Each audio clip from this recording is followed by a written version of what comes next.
Slide shutdown create করতে চান laptop বা পিসি, তাহলে অবশ্যই ভিডিওটা আপনারা কন্টিনিউ করুন। আর আপনি যদি আমার চ্যানেলে নতুন হয়ে থাকেন অবশ্যই চ্যানেলটা সাবস্ক্রাইব করে দিন।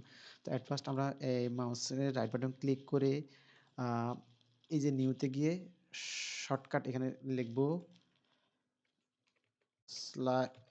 স্লাইড টু শাটডাউন দিয়ে নেক্সট, সরি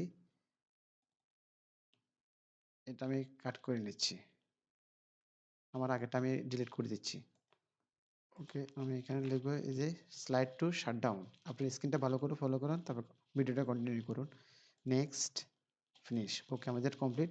তারপর আমরা এটার আইকনটা চেঞ্জ করব। আইকনটা আমি এখান থেকে প্রপার্টিজে যাব, প্রপার্টিজে গিয়ে চেঞ্জ আইকন, এইখান থেকে আমি এটা চুজ করব, চুজ করে অ্যাপ্লাই। ওকে, এখন যদি আমি এখানে এখানে ডাবল ক্লিক করি, আমার স্লাইড হচ্ছে। এখন স্লাইড করে আমি নিচের দিকে টান দিলে, নিচের দিকে তীর চিহ্ন দিয়ে নিচের দিকে টান দিলে আমার শাটডাউন হয়ে যাবে। তো thank you so much watching this video, see you again, no more today, wish you all the best.